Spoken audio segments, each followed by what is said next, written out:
Ladies and gentlemen, ATDF everything in that shelf presentation.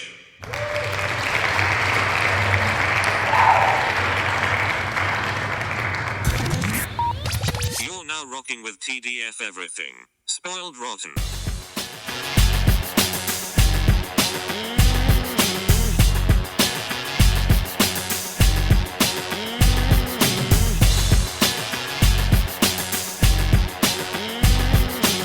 Spoiler alert. Welcome back, everybody. Hey. It's me, Daniel, And it's banned on Spoiled Rotten. on that shelf. Boom. Or lack of a boom for the end of this movie. It's X-Men First Class. Mm-hmm. A movie that I've talked to my co-host on Uncolonized about.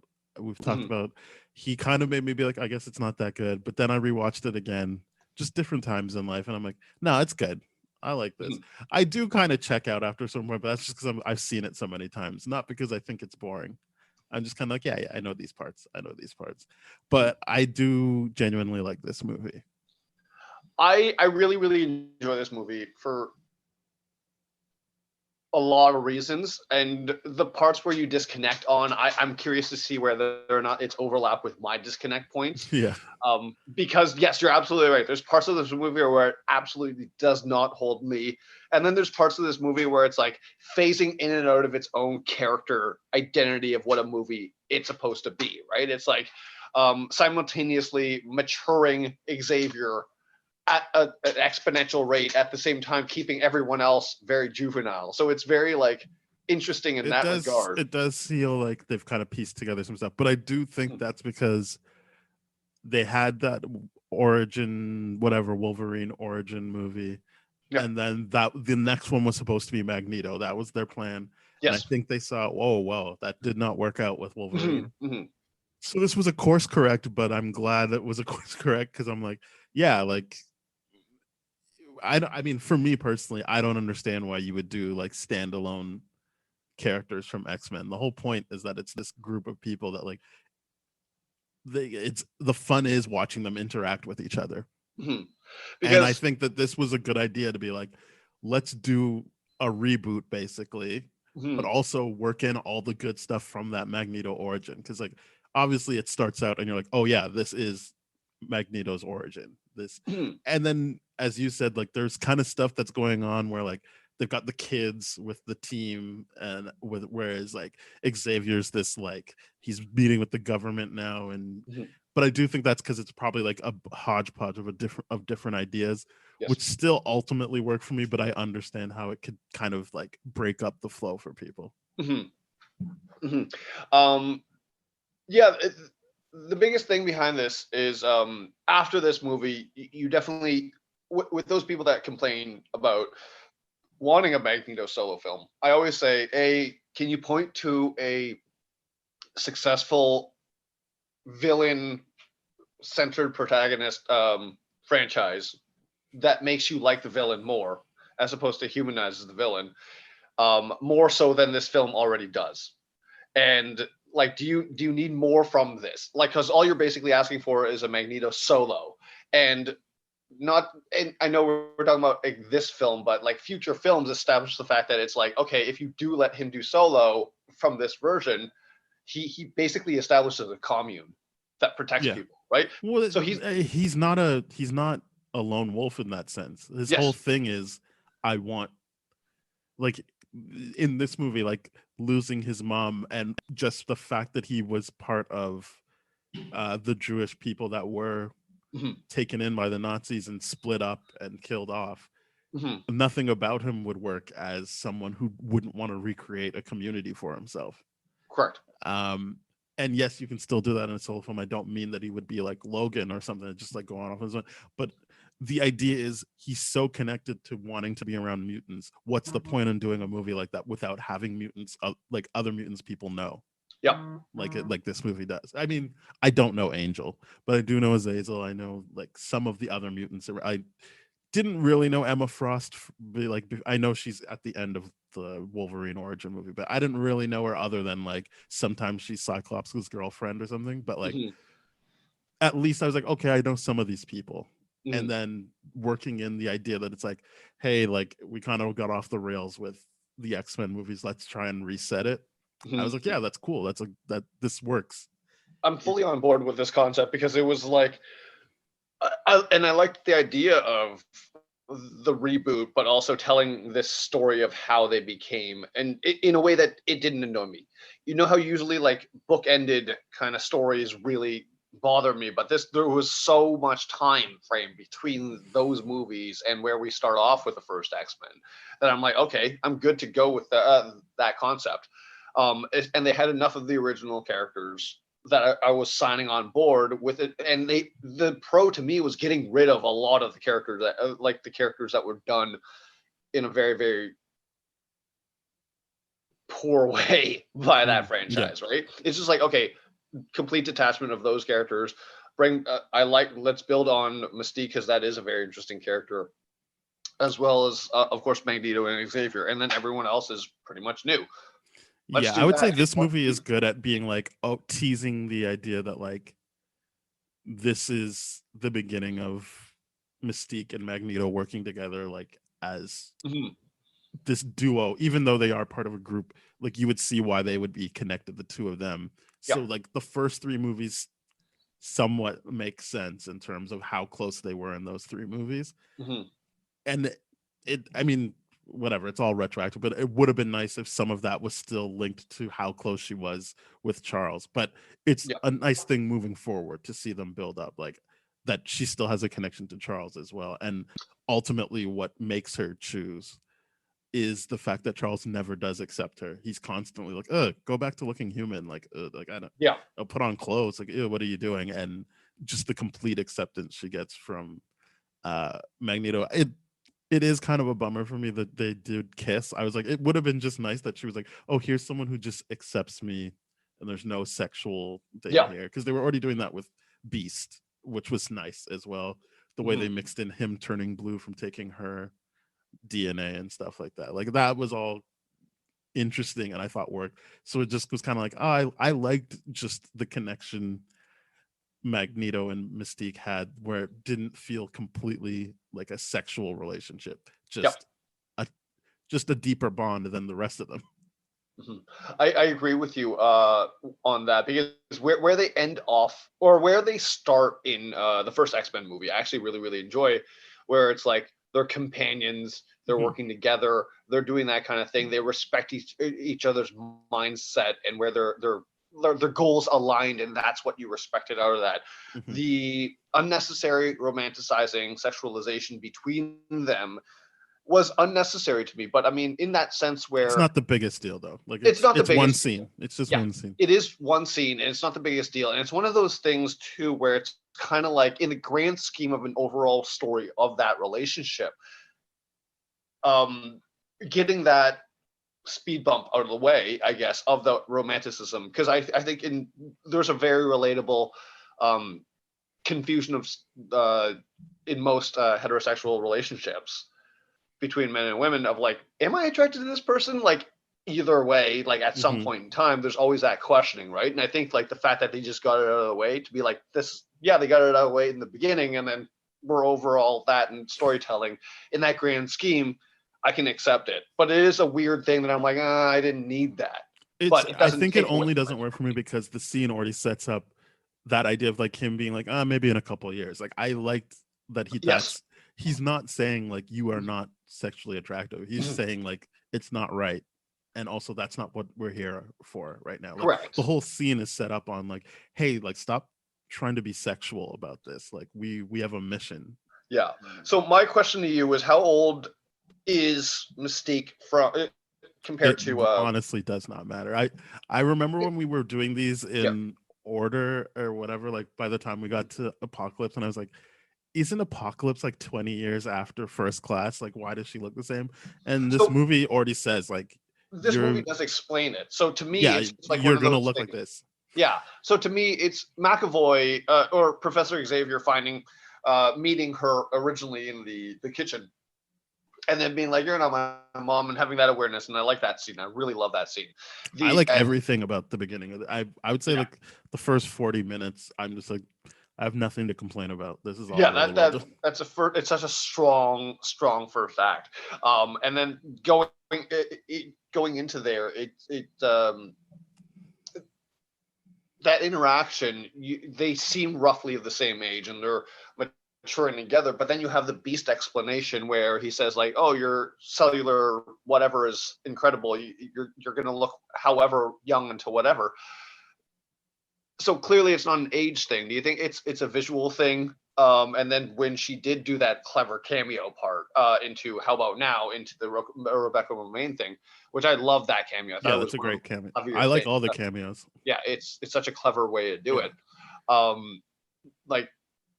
Like that was a scene that did confuse me. If they were going to sexualize it, it did seem like it was one of those things where it was like, it's an awkward She scene. is younger than at least Magneto.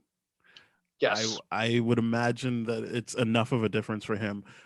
But the problem with X-Men movies is, the reason I said it doesn't matter is not because I think it's explained properly. It's that it's the Fox X-Men movies. They don't care. So it's whatever works for them, right? Like, there's no reason she would look like Jennifer Lawrence up until Dark Phoenix, which happens in the 90s. But then she's Rebecca Romaine in 2000 or whenever X-Men takes place. That makes no sense. Yeah. But like, or the fact that if she is aging slower, that she would be like 9 years old with Charles Xavier, but then still look like Jennifer Lawrence when they've aged, because then that isn't aging differently, that's aging in time. So it doesn't matter. There's no point in trying to like pin them to something. Yeah, whatever works for them in the moment. You're absolutely right. It's a franchise that's not they don't care. Like, they already had Emma Frost and Cyclops at the end of Wolverine Origins, and then all of a sudden Emma Frost is completely different age and on the bad guy side, and there's no sign of Cyclops in this movie. So like, they don't, like, that kind of continuity won't matter, and especially the aging stuff won't matter. It's all about like, can we get Jennifer Lawrence? Great. Yeah. Here's a cameo of Rebecca Romaine. Great. Yeah. No, you're absolutely right. But that's what I mean. That it confuses that scene so much more. It's like, it's not, as a character speaking, like Magneto's not saying like it's your age, your appearance or whatever. It's just a weird kind of thing. I just don't know. I don't think it confuses it. I think it's, you are younger. You're also not, like, that's not what we're here for right now. I think that is very much the case I get from him. It's just, and I think that the kiss is what confuses it, not the fact that she ages herself up or anything. The kiss just seems like, whatever, you're here, might as well. It confuses the point. The shot didn't work. See, was there a spark there for you? Nope. Cool. Yeah, let's move on. It was, it's more confusing considered what's set up at the top of the conversation. But again, it's one scene, and they don't really ever play into it again. Mm-hmm. Which I appreciate. And like I said, in the grand scheme of that, I do like that. Yeah, but I think, going through it, like that first bit of it, like, so showing, basically recreating the first scene from the first movie, like, I thought that was really smart. But then to show you one of the best things ever. But then to show you, like, okay, now what's happened now that he's been separated, and that, like, oh no, he did get to see his mom again, and he couldn't save her. Like, he wasn't able to control his powers enough to save her. That right away puts you like on his side in terms of like, okay, like, this is gonna be his redemption story for like not being able to move that coin. And that's why I even say, like, I like the last act as well, because it's him moving that coin and getting revenge. And I'm like, yep, I'm definitely here for that. Like, I really think all of that works, that coin is the through line for him. And then he finally gets to act on it. But yeah, all of that stuff at the beginning, like, he can't use his powers, and then going to Argentina to find those Nazis. That scene I will always think is amazing. I think he's so good in that scene. And I do like the, like, more fun Charles Xavier stuff, that he's kind of like this dick that's like using what he knows to like hit on women and be like, oh, it's real groovy, baby. Yeah, like you're a mutant, I'm a mutant, like because you got different colored eyes. I think all that, like I like that as well, but it does feel different than the revenge story we were going on with Magneto. It's just also, I just kind of like that it mixes things up, and it very much does, because if it, and I'm okay with that, because the thing was that is, it really does help build that character of Magneto so well, and ties everything together, and his involvement in the First Class to be so fundamental within the storyline. It's just such a good way of doing it. That whole first reenactment of that first scene in the first movie, I thought was visually done so spot on. I would love to see like a side-by-side comparison of it, because to me it was such a convincingly redone thing that I'm like, they definitely really studied that scene very, very much to build off it, to convincingly be like, this is what happened immediately afterwards. It was fantastic. I guess we should say the director is Matthew Vaughn this time, so it isn't. It is.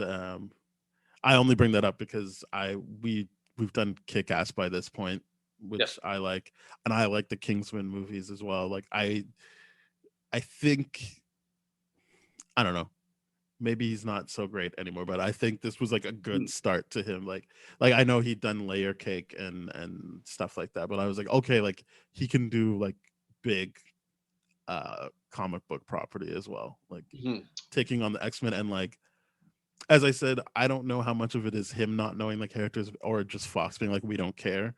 But like, obviously not all the characters work the way they're supposed to. But like, I thought he did a good job of like making the references he needed to, and like playing all of that up. Like, yeah, I really liked Matthew Vaughn's approach, and was hoping he would keep going with these characters instead of just step away. Yeah, because the lack of continuity between the next the sequel and this one definitely is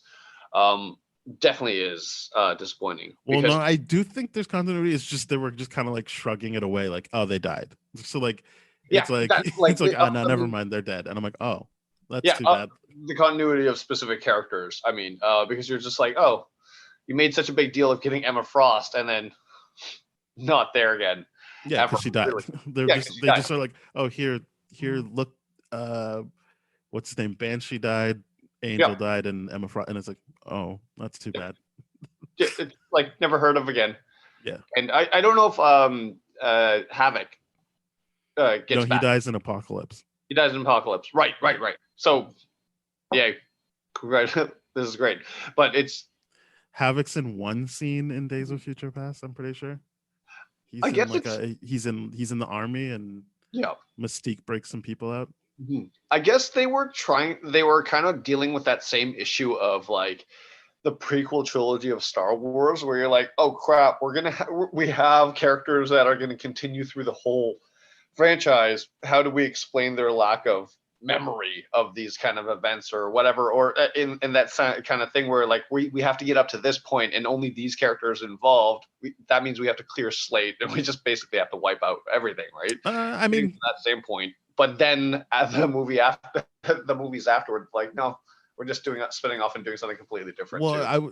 as you said, I don't know if they felt that worry, because I think they did this movie. It worked well, so they're like, I guess we have to keep this cast. But that Days of Future Past movie was clearly like, that worked so well, let's just clear everything out. And make a new timeline. So I don't know that they're like that worried about it. As I said, it's Fox. Like, they didn't really care. They paid attention to, I guess, the things that would make the audience happy within a movie. I feel like within a movie they care, but as it relates to other movies, I don't think they care that much. Which you just have to accept if you're watching these movies. 100%. Yeah. And we will do Days of Future Past, not next, but we will be doing it. So we'll see how well that lines up. But yeah, I think this was, for me, a really good way of acknowledging what happened before, where they could. Like, obviously,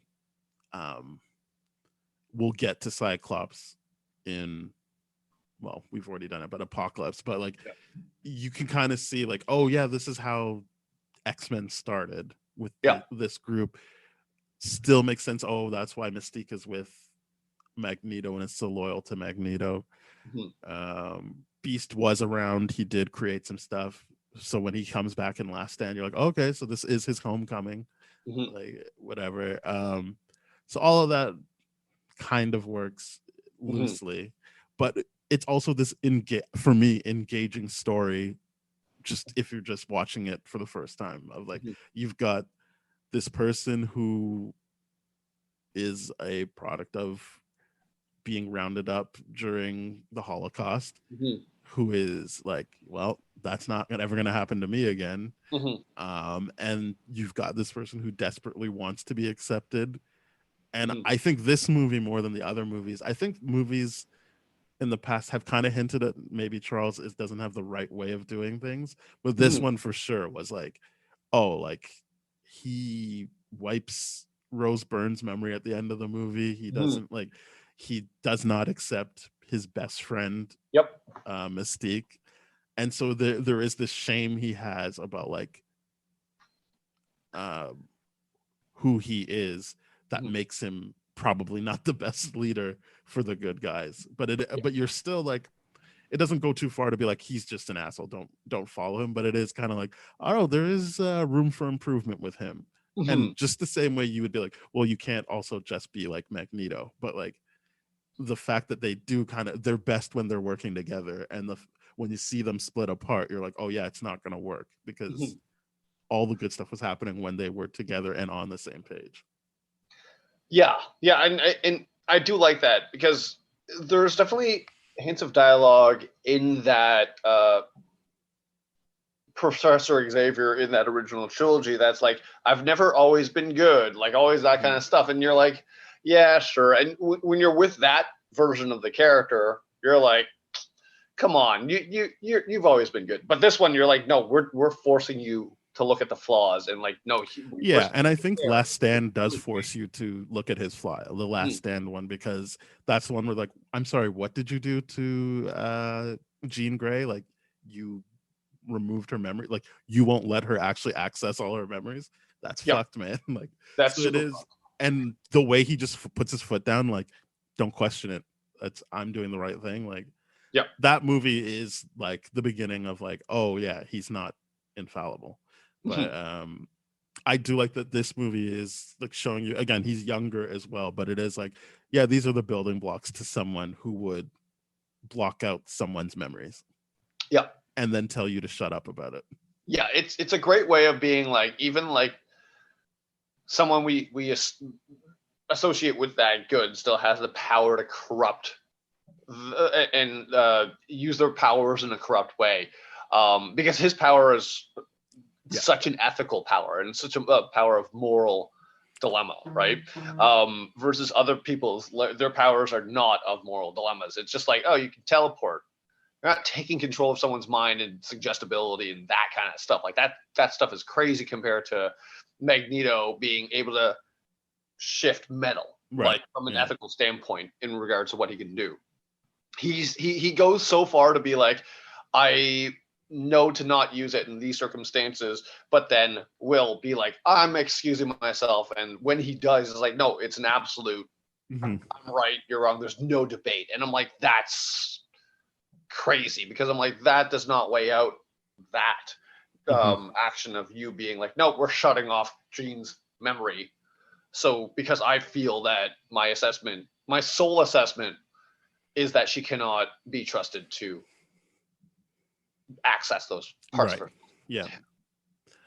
It's such a great way to be like, this is such a flawed character, but you think of him as such a great character because he is the leader and all that kind of stuff. And in many ways, I do like when they show us this character, how you can see this character would trust Cyclops to be the leader of the group, because Cyclops is that kind of person that's like, is that Boy Scout at the end of it, right? But interestingly, not the first time we meet him, which is good. I mean, in the movies, but not in the comics. He's not a Boy Scout in the comics, but in Boy Scout, definitely not. I'm specifically speaking to what they clearly want for this version of Cyclops in the movie. Because I would even say when they start doing, like, when he shows up in Apocalypse, he's not a Boy Scout either, and I like that is I actually like that character. Yes, and I do say in Apocalypse that is my favorite version and iteration of that character thus far, and I did want to see more of it, of that character specifically. Yeah, but, I liked that he was troubled, and in this, but in the original trilogy, when you see him in the original, I feel like he was just written to be the butt of Wolverine's jokes. Like they didn't really care that much. He just had to be good at what he does, but also like not as dangerous as Wolverine. That's true.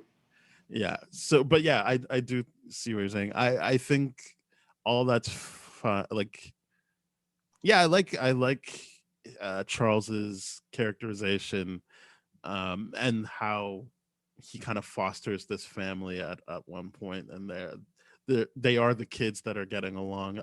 I also liked the montage of them rounding everybody up, which obviously leads to Wolverine telling them to fuck off. But like, I remember like when this movie first came out, that was such a big deal. That was like the one rumor is like Wolverine's in it and his line is fuck off. And I was like, they would never do that. Like they can't do that. And then I was in the time like, holy shit, they really like they went for it. That was a lot of fun. Which, yeah, that's why I've always been like, you could have Deadpool in these movies. Like he's obviously not going to swear as much of them, but it's not like these characters have never heard a swear word before. You could mix them in, but yeah, I think that was all really cool. The big elephant in the room is I find it weird that they killed off all the black characters. I mean, retroactively Angel gets killed off screen, but like for all intents and purposes it was like Darwin and Angel just kind of like don't get as much. I guess Banshee as well, but I feel like there's big Banshee moments, like him learning to fly, everything like that. Angel gets her one like introduction scene and then becomes kind of a non-factor. And Darwin, I don't think has any standout scenes other than his death scene.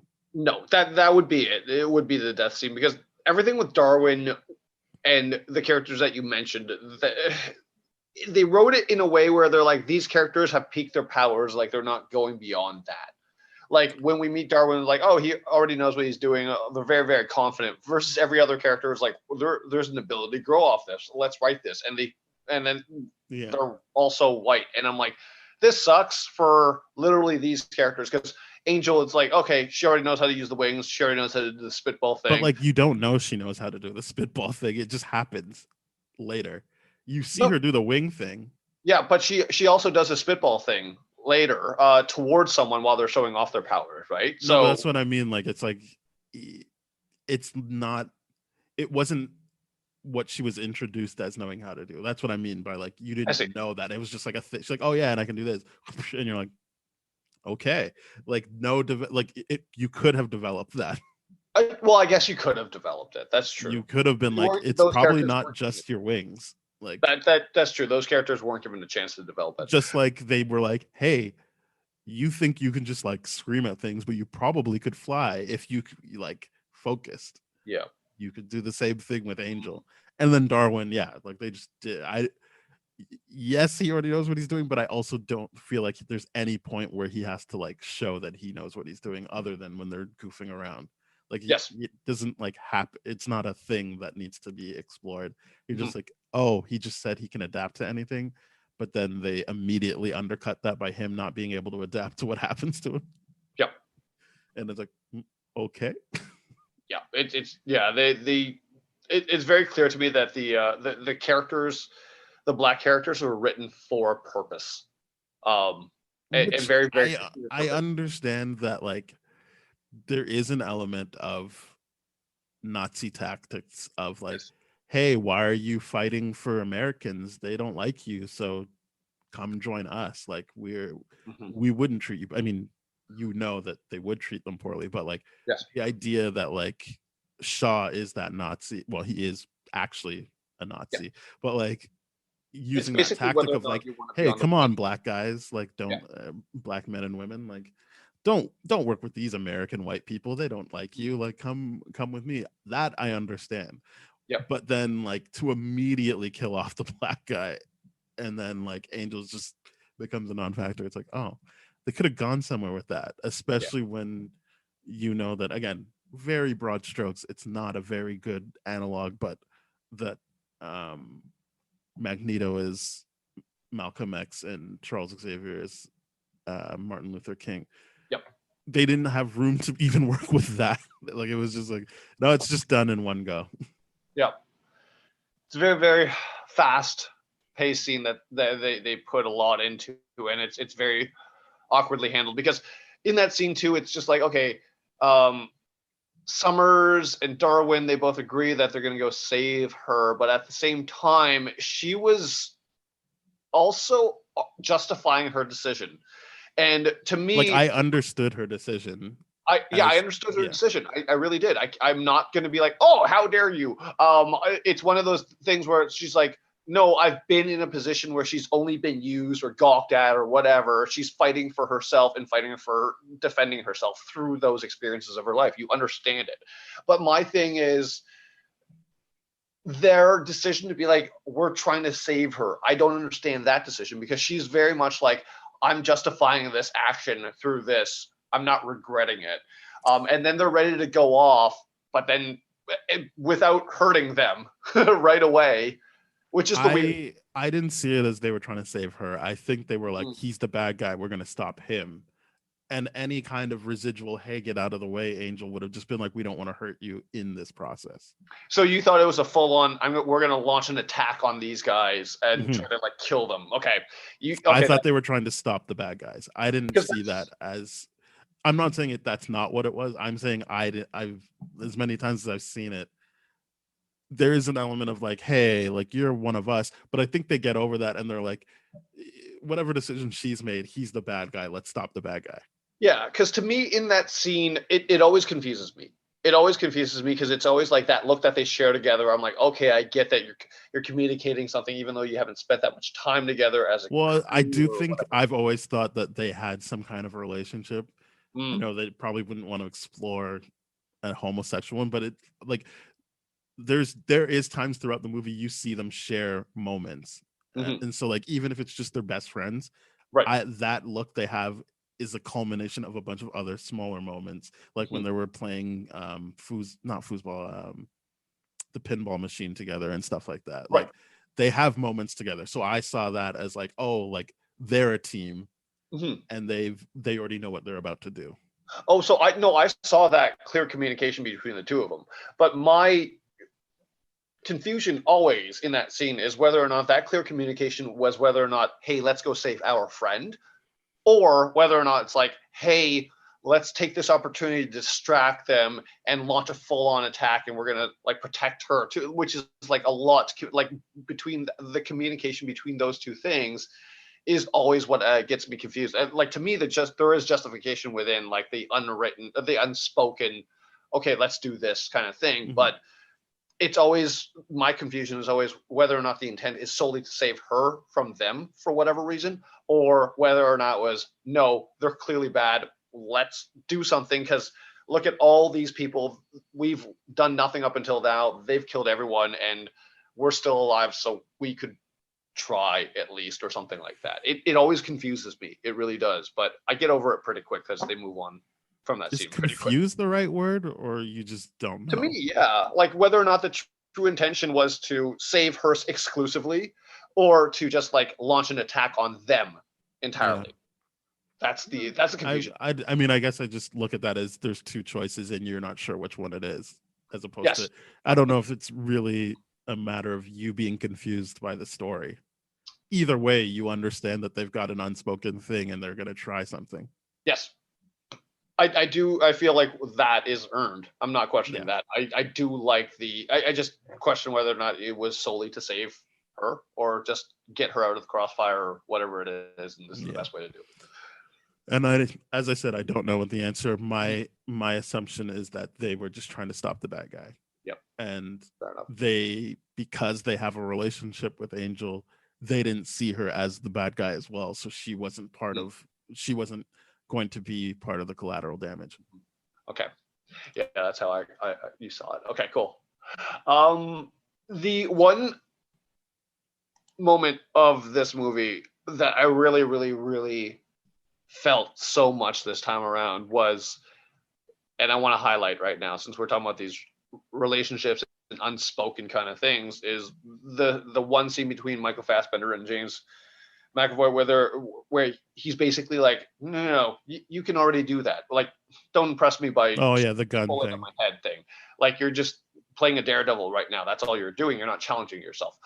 And then he does and then accesses the memory. That scene worked so powerfully for me. Like, that was like such a great scene, and probably like my favorite scene of the entire movie, I would say. It's so powerful and it works so well. And that's like, it was one of those scenes where I'm like, completely forgot about this. But that's one of those scenes where it made me forget a lot about those continuity issues in this movie because it worked so well. It's okay. It doesn't have the same effect on me, but yeah, it's nice. It just got me this time. Yeah. Yep. No, I mean, it's good for showing like what is emotionally happening with him when you see him in other scenes doing these things. Or does he even still have that connection anymore when you see him in the original trilogy? But yeah, it is a nice bond between the two of them for sure. But yeah, for me, my favorite scene is when he hunts down the Nazis, and a scene at the end when Charles is kind of like, when he's throwing the missiles back at the Americans, and he's like, don't do that, those guys are innocent, they're just following rules. And it's why I like Magneto, that he was like, yeah, so we're Nazis just following rules. That doesn't make them like, no, you're not innocent if you're gonna do that. Like, no, and I'm not letting that happen again. No. Yeah, I love the consistency, because even on the small scale, he's like that. Because with him hunting the Nazis down, is like, you were, and the pig farmer's like, we were just following orders. Yeah. And then I forgot what his dialogue was there, but it was so powerful. It was really, really good. But it was like, I love that point where it's like, they're talking about that final end scene where we want the same thing, and it's like, no, we fundamentally don't. And it's very, very true. They don't want the same things. But he wants to be accepted by them, and he wants to be integrated. Sorry, what? I think like the philosophies, the philosophical differences between them obviously are that Professor Xavier in this is more interested in showing off the humanity in mutants versus just Magneto's just interested in defending. That's it. I think what it more is that and it's all down to Mystique, which is why I like this movie, that Charles is aspiring to be human. Yes. Whereas Magneto sees this as, why aren't they aspiring to be us? We shouldn't be chasing them, they should be chasing us. Yep. And that is the philosophical difference that will always divide them. And it comes down into how they treat Mystique, with Magneto constantly telling her, stop looking human, like, you are who you are, and that should be good. Yep. And Charles constantly giving Mystique that complex of being like, oh, like, why are you looking like that? Like, that is the difference. So I think that is an important distinction to make, that it is more how they see mutants, and the reason that they will never work together, even though good things happen when they are on the same side, but the reason they can never stay together is because they fundamentally don't agree with mutants versus humans, and where that hierarchy sits. Yeah. Which is good. I feel like, as much as this movie is good at like referencing the old stuff and like moving the story along, it just works as a standalone film, in terms of, if you are just looking at these characters on face not face value in that sense, but like, if you're not trying to connect it to anything else, this works in terms of just that thought process. Yep. It's such a well done movie from that regard, for sure. the Beast stuff, I guess we haven't got into that. Yeah, the Beast stuff is just, it's so good. It works so well for me here. Yeah, I think he's desperately trying to hide in plain sight, and then he's the character that just, I mean, they reverse it in Days of Future Past, which is a mistake, but to have that character that's so scared and like he's like, oh, all I have to do is cover my feet, I can hide in plain sight, and then he loses the ability to do that and has to like accept who he truly is. I like that arc, and then it's kind of a bummer that they reverse it immediately. Yeah, it's the biggest bummer in the world and all this kind of stuff, because that scene works so well on so many different levels, and just like him outing Beast to the Oliver Platt character, he's like, well, it's just one of those things there is like, he's just like self-involved and all that kind of stuff, this Xavier, and not really like, hey, hasn't considered that he's still closeted, and hasn't come out yet. Like that whole coming out scene was just very, very, very uncomfortable the way it happens, and it's a powerful scene because of that. It's just like, oh, you just outed him, that's really not cool, and it worked really, really well. But then I really like that Raven acceptance of him immediately, to be like, no, because you're visually, you can't hide too, you get it, and you're exactly like them. And him, their dynamic works so well. So well. I love it. It is, I do think it works on that level of someone outing someone, but realistically the whole plan was, we are rounding up mutants, so I don't really put that on Xavier as much, just because I'm like, well, yeah, like the assumption is everyone here is a mutant, like we are being introduced to all the mutants. I didn't know you were hiding that, but yeah, it still sucks for Beast. But I was just, it didn't seem as thoughtless as it could have been, just because it was like, well, yeah, we're here because we're meeting with the mutant that works here. That's fair. And that's what we're doing with the team. In the context of everything, he is just very excited to be like, yeah, we are getting more people out there. Yeah, because I think one of the things the movie does very, very well, and is very, very interesting, is that it shows how much people were not aware that other mutants existed too, except for a very, very few amount of people, right? Every time you guys get every time there's an interaction between mutants, it's like almost like I didn't know other ones existed, unless it was like all those kind of things. So it does a very, very good job of doing that. I really like it that way, which justifies a lot of those kind of interactions, right?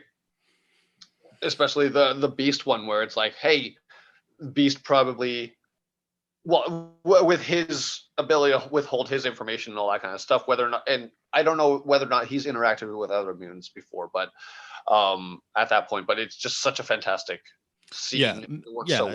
I do like that. And you're right. Like, I'm not trying to say, oh, it's not that bad, but it's just like, it is complicated, because it's like, well, yeah, they were brought there because that the Oliver Platt character knows he's connecting mutants together. That's the whole point. And so it is a shit moment. Like, don't get me wrong. Like, it's like, well, that sucks, you outed him, but it's kind of like, this is what we were here for. Yeah, in the context of everything, it still is like, okay, but yeah, that is, but it does suck, because they're basically, by tracking these people down, they're basically outing all of them, right? Yeah, it's like, and that's the difference. It's like Magneto is like, what the hell? Yeah, like, this is the point. Like, there shouldn't ever be someone who feels they need to hide this, or like that you need to, like, the argument always like, you don't have to come out as straight. Why would you have to come out as mutant? Like, it's like, yeah, we are who we are. And I think that continuity of Magneto and the acceptance of Beast visually, no matter what. Yeah, like, that's when he likes Beast. Is like, he's still like, I personally feel like you've never looked better, and I love that Beast still has that, like, the complex nature of Beast being like, he still has that self-hatred towards himself. Like, don't mock me. Like, like, I can't control it. Like, I'm dealing with it. Don't mock me. He's like, I really wasn't, kind of deal. He genuinely meant that. And that's it's such a complex character that I'm like, I really love this version of Beast for sure. Like, how they handled him was so good. Yeah. Wonderful. Yeah. But I mean, we should talk about Sebastian Shaw. Yes. I really like this villain. Yes. I think it were like, I guess just a quirk of mine. Anytime a villain can speak multiple languages, like and like kind of, I'm like, yeah, that's this. I'm into this. Like you can't beat him. Like he can operate on any level, and I like it. Like he can hang out with the Americans and then have them be like, oh, he's one of us. He is a Nazi, so they will accept him, and he's a mutant. Like there's like he's just like he can sit anywhere and be fine, and I think that's very cool, which makes his death so much more satisfying because it's like you created this problem. Like this is something you set up so long ago, and now your chickens have come home to roost. Yep. Yeah, his character is absolutely fantastic. I love characters that are immortal, that have the ability to adapt within cultures and take on like different languages as cultural kind of characters that they put on altogether. They're not just speaking a different language. They're like entirely like when he's German Nazi with young Magneto, it's so convincingly. Yeah, you're not like, oh, Kevin Bacon's doing a good job. You're just like, no, you're just in the scene with him. Yes, absolutely. That's the Nazi that's screwing everyone over right now. Yeah, and then when he becomes like the American and all that kind of stuff, the explanation that he's immortal and all this kind of stuff is just like, wait, that makes perfect sense. If he's immortal, to convincingly get into society, he would have to adapt a new persona or whatever it is. So him being able to do those over and over and over again, it works so well, and I love that for this character. That the one thing I don't like is like those immortal characters that are just like, we're always going to have this one persona throughout, but it's this character works. Oh, like so Apocalypse, so complex. Yes. I guess that's not fair. That's not fair because he just got woken up. Who knows what would have happened if he had been able to continue on? Right, but those immortal characters that are living within society at real time is fantastic because those not suspended in animation or whatever. So it works so well for me, this character, and it's so cool for sure. I think it's a good performance. I think like I've never not liked Kevin Bacon, but I'm just like that's cool that he like fits right in.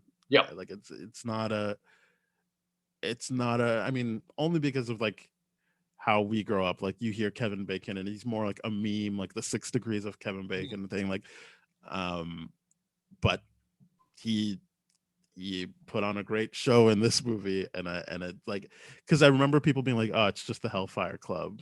Maybe, and I was just like, I don't know, this worked. That worked for me, like the way they did Sebastian Shaw.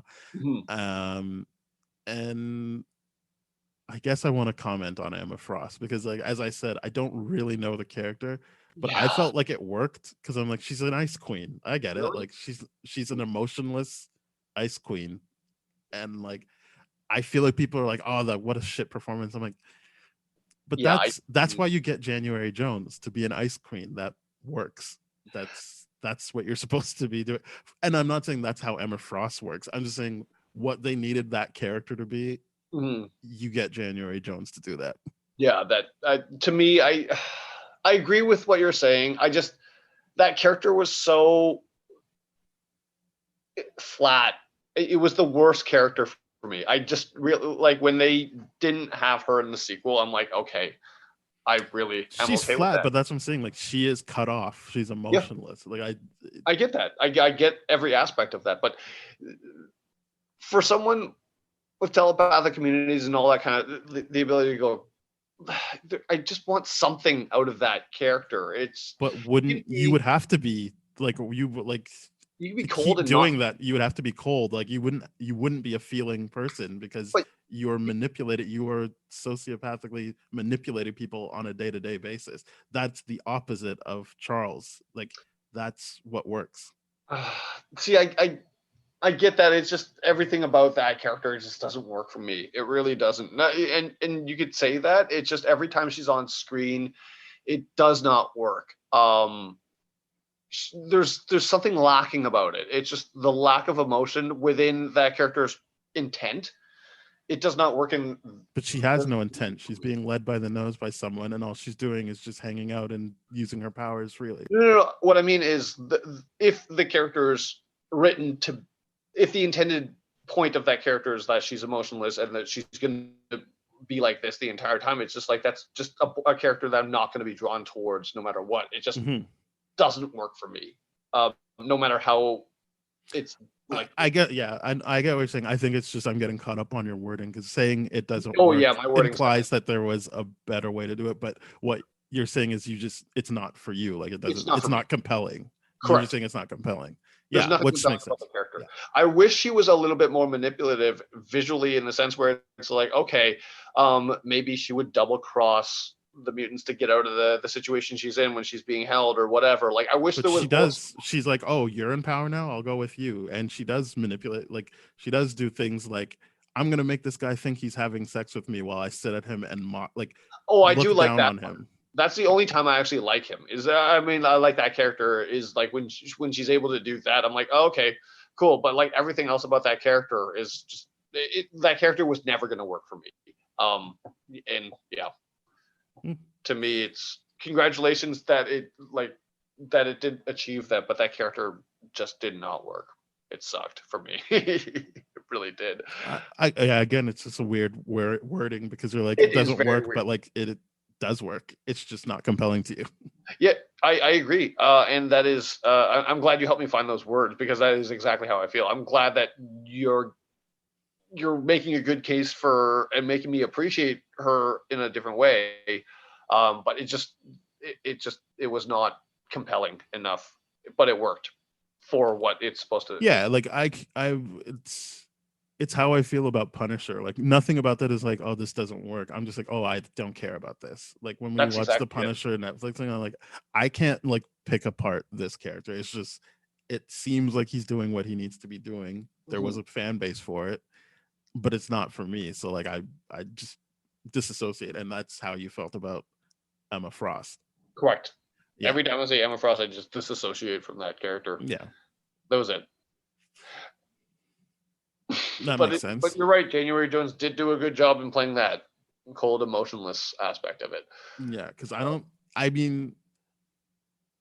Sebastian Shaw is the charisma. You'll notice he doesn't hang out with anybody that I think that's why it's weirder for you to say it doesn't work, because like you've also got the tornado guy that never says anything, but like I feel like no one ever mentions that. But like you've got a character who's actually doing something, which is Emma Frost, that feels thematically like she actually fits into what's going on. And I'm like, oh, that makes sense that she's flat. Whereas like Azazel gets nothing to do, really. He barely talks. The tornado guy, I don't even know his name. Definitely doesn't talk. He kind of dies when Magneto just drops something on him. And I guess that's kind of why I push back, because it's like, well, if we're talking about characters who don't work, those are two characters who don't necessarily work. They're not doing anything. They're not adding anything. Emma Frost does add stuff, and she's there to show you what happens if Charles stops caring. Right. See, I didn't get that.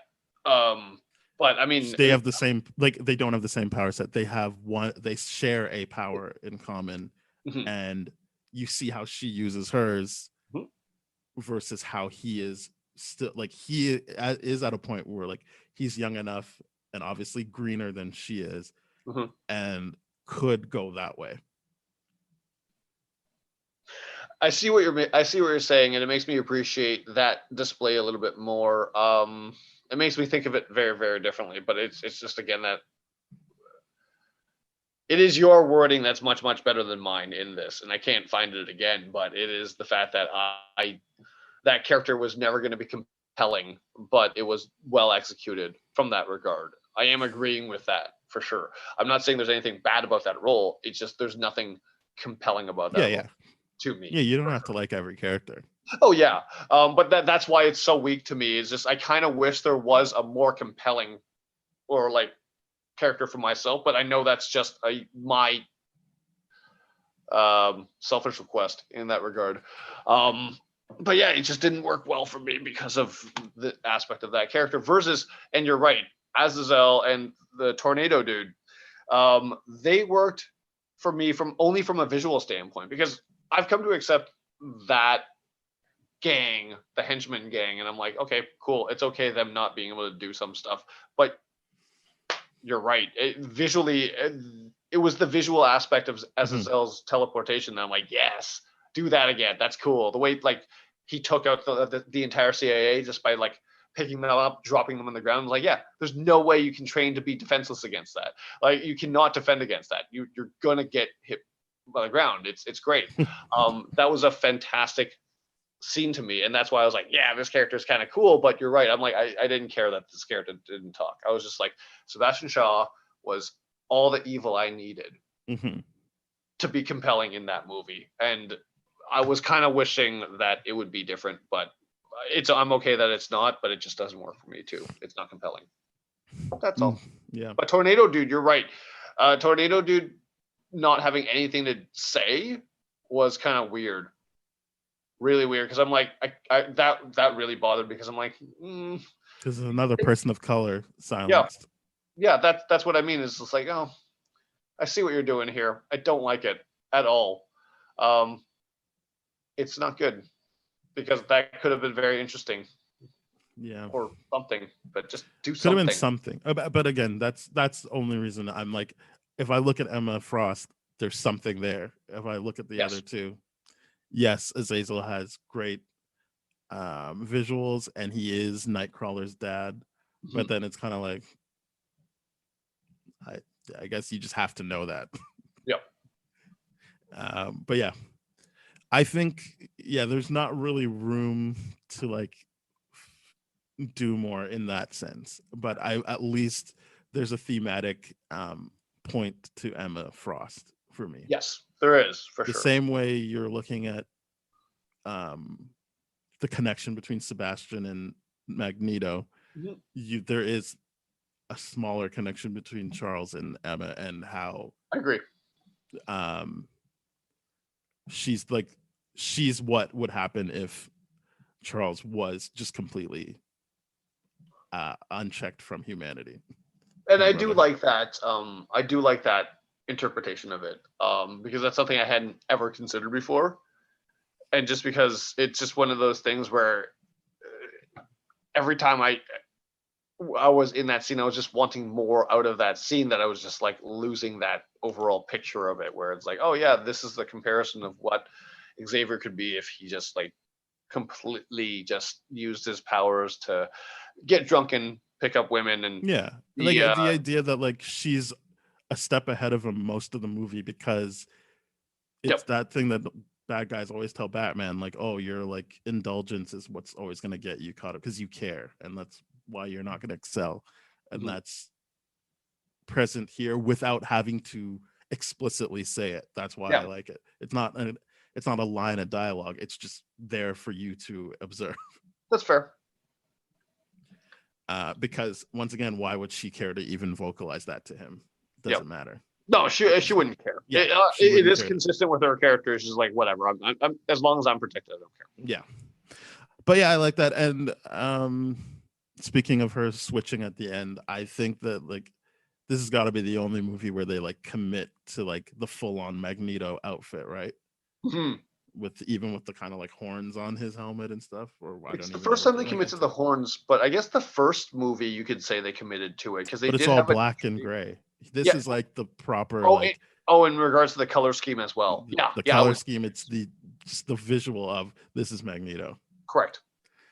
Which I also appreciate in this movie. I mean, again, they're all wearing just the blue and yellow, but at least it's something different this time around than the black leather. And even having Azazel shows like a commitment to like some other kind of color comic book accuracy. Other than blue. Yeah. Like I mean, yes, they've always had Mystique, so you kind of just take that as it is. But to like add Azazel, and yes, in the second one they had Nightcrawler as well. But as you said, other than blue, like there was a nice commitment to a time period comic book accuracy. Right, because what I mean is Beast as well, because to me, like that's the blue thing is I don't know what it was, but it's consistent in the comics too. But like blue Mystique, blue Nightcrawler, blue Beast, it blues and the like Beast thing, as I said, makes sense because he's using Mystique's DNA. yes. So like there is a in movie reason why. Yep, and I do like that. These two blue characters. I do like that. They are connected, and it's cool. Yeah, it's very, very cool. I like that. I like that just idea of like, oh, it was supposed to cure me, and like the vaccine that they made cured him of the human aspect of it more so than the mutant aspect of it, and just enhanced the mutant part more. That was really, really crazy to me. Great scene. Yeah, visually. I were like you a little bit bummed out by how he actually looked in the final form, that blue? Yeah, no, I don't. Yeah, it's like whatever. I accepted. I think his the eyes were kind of striking enough that I'm like, yeah, whatever with the rest of it. And it's like the proto Beast. Yep. Like he'll grow into. Yep. I don't even remember what Kelsey Grammer looked like, if I'm being honest. Well, he was just looked like that. And had everything slicked back, but it was blue. Well, in Days of Future Past, but I'm thinking of actual Last Stand. Oh yeah, I forgot about that. I'm gonna have to look that up. I'm gonna have to Google that to remember. But like, I think he pretty much looked like Nicholas Hoult, so maybe that was just like committing to like, yeah, he'll look like this. Yeah, I like the idea that in this one he looked like he was a preteen. He looked like the teenage Simba of Beast form, and I did like that. Even though it's weird, it's just one of those things where I'm like, you look at it and you're like, do you like it? Do you like it? Do you not? Do you like it? Do you not? And I'm like, at the end, I'm like, for what it is, I do like it. It's good. Yeah, I know, because it's hard to pull off blue fur realistically, and then be like, I'm gonna take it seriously. It's hard to do that. It really is. But in this, you're right that the Mystique connection with it just everything connected so well, and it worked much better for me. And then there's what puts Xavier in the wheelchair. I honestly thought when I first saw the movie, and I get why it wouldn't make sense, but like I thought like, oh, him trying to control Sebastian's mind at that time, and then having Sebastian's mind like severed, maybe that's what like just makes him lose control of his legs. Again, that wouldn't make sense, but I like in the theater I was like, holy shit, like if this is what they're doing, like that's wild. And then it made more sense when I was like, nah, he just put a bullet in his back. Yeah, I mean, to fit, because like that scene was wild to me, because I remember watching with say she's just like, why is he screaming? I'm like, because he's feeling that. And then she's like, oh my god, that's crazy. What? And I'm like, yeah, that scene was so effectively done. It's so well done, and I'm like, it's so powerful. But if that was the reason why he lost the movement of his legs, I'm like, that doesn't make sense. No, it doesn't make sense. That would make no sense. The coin went through his whole head. He should be dead if that's the explanation. I just thought that's where they were going, and I was like, man, I'd go with just because it would be more of an intentional thing. It would be like you picked revenge over our friendship. Like you knew what that would do to me, and you still did it. Yeah, I thought that. I mean, again, scientifically makes no sense if he just only loses his legs. I get it. So it's not me being like that's what they should have done, but I was just like, oh, like the potential of like it being more of a direct thing, because like Magneto can be guilty about it, but he was just trying to not get shot when he waved the bullet away. It was like he did say like, no, you are responsible, yes, but at the same time it's self-defense. That wasn't choosing like in the moment that's happening. I'm like, this would make sense to me emotionally that it was like, okay, he is disobeying is the wrong word. He's making a choice. He's like, no, this revenge is way more important to me than like what's happening to my friend right now.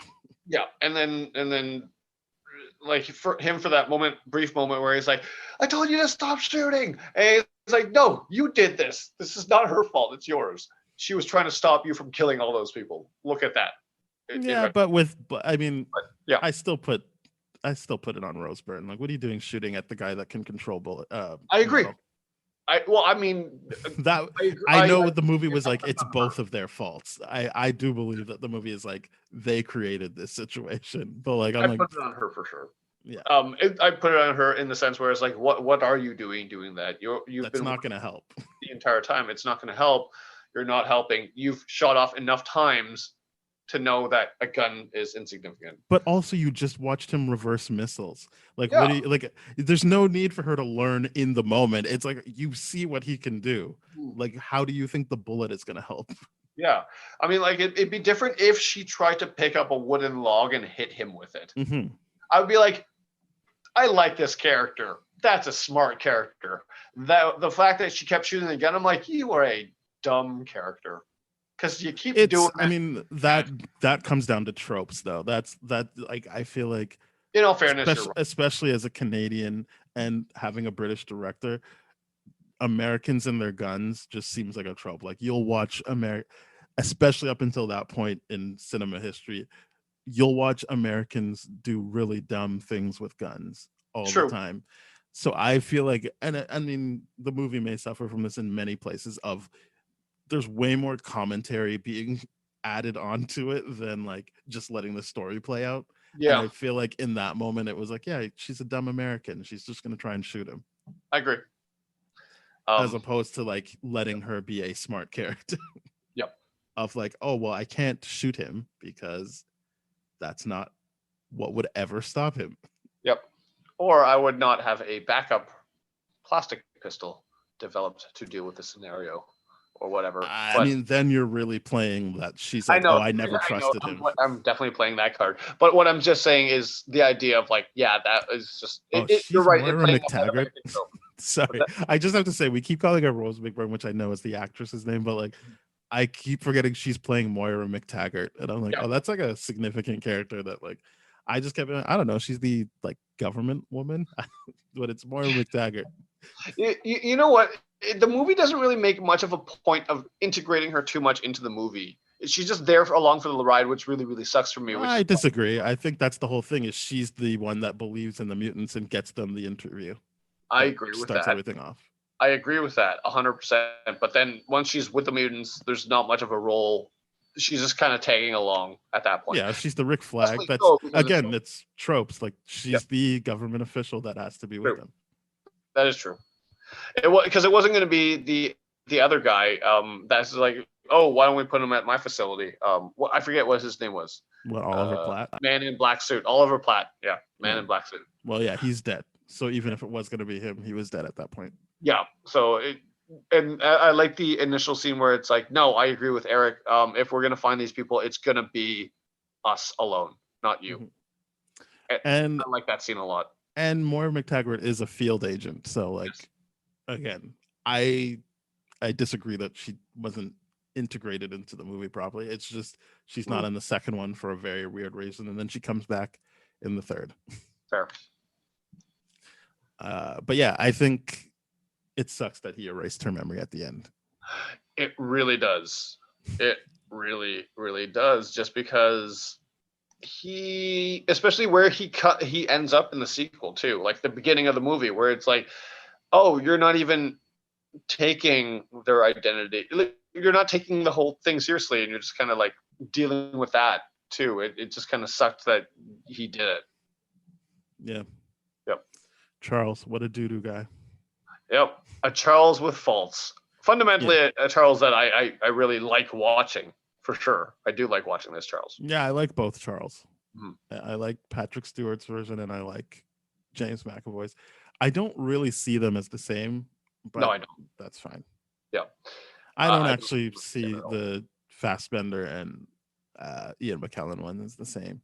The problem is because they were those characters for so long. If you're taking the timeline seriously, that I'm like, oh, it should just be them. I don't know, like how, especially if you're looking at Dark Phoenix, it's like, how do you go from James McAvoy to Patrick Stewart in a matter of years? Yeah, it's not even like a full 10 years, I don't think, difference. It's not and then Fassbender and Ian McKellen even further apart, I feel. I can't honestly, I can't tell whether or not I appreciate them not digitally aging them, or whether Well, or they not tried that in The Last Stand. they did. I Yeah. didn't like it. No. For sure. To try to do the whole movie would be terrible. But it's just one of those things where that is just a weird thing. But again, that's Fox continuity. Yeah, I don't knock it for that. It's just something that I'm aware of and I know people talk about, but I'm like, honestly, I wouldn't even bother talking about this if I was going to get caught up on that kind of stuff, because it's quite clear that Fox just doesn't give a shit. Yeah. And to people listening, it's not to say that we don't care about it. It's just to say that in order to review it, this is one of the things you have to accept, is that they're just not, the evidence is very, very clear that they do not have that much attention to detail when it comes to continuity within their franchise. But so this is just evidence of that further thrown onto that fire. So whatever, that aside, this is the movie we reviewed. Mm-hmm. Yeah. Well, let's give this a big old rating. Big old rating.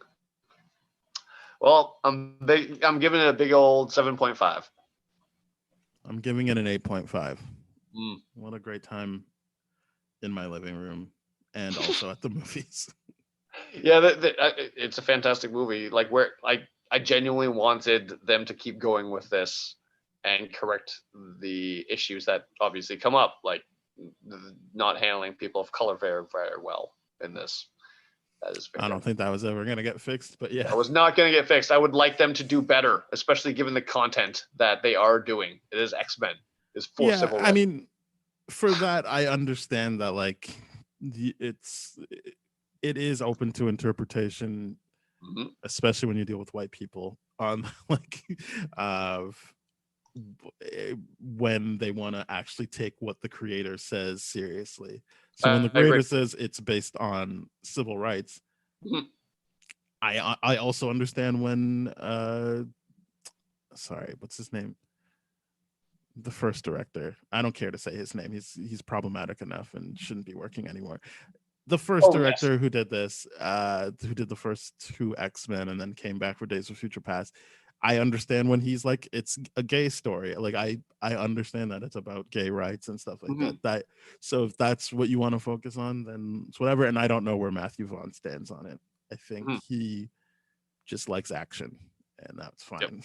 So, but yeah, I understand that it is because there aren't any people of color telling the story and making a decision. I understand how all of the civil rights for Black people stuff gets left out. Yes. And if it does get addressed awkwardly and very inconsistently. It was a fumbled attempt, but I appreciated the attempt. It's fumbled because it's isolated to one scene of specifically addressing it and then killing the Black guy right away. And that's what I mean. It's just like they're like, we did it, but wait, they forgot the entire franchise is about that. It's not one scene, it's the entire franchise. It's not a pivotal scene within a franchise. It is the entire franchise is about this one topic. So you're right. It is what it is. We're accepting this version. We're rating this version of X-Men. And I do believe this because when we recorded these we didn't just do Thor. We did Captain America, but the same guy who wrote Thor wrote this, which I find interesting because this feels way better than Thor. I would agree. Yeah. Which is, I guess we didn't even talk about the whole the way they integrated it into history with the missile crisis, but whatever, people understand that already. I don't care. Yeah, I will say I do like that. I find it very, very creative, and I think that's where the strength of the writing was, where they're like, hey, this is how we're going to integrate it in history, and then fumble the whole historical the significance of what this is supposed to say about history in general too. It's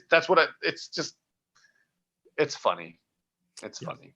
Well, thank you very much for listening, everybody. As Ben said, we're part of that Shelves podcast network, which means we are at the same home as other great podcasts like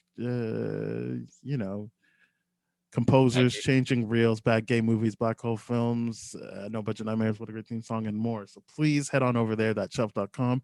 You can go to the podcast section and find more podcasts that you like. And you can find other episodes of this show, Spoiled Rotten, on tdfeverything.com/spoiledrotten. There's no paywall. It's just that's where older episodes live. You can also go to things like Google Podcasts, Apple Podcasts, Spotify, Stitcher, iHeartRadio, Radio Republic, and rate, review, subscribe there, and share with your friends.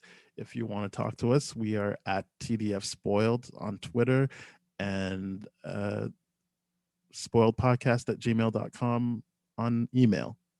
It's really great. Anyway, please enjoy the rest of your day after listening to this, and come back next time when we're going to talk about more movies. Yep. Bye-bye.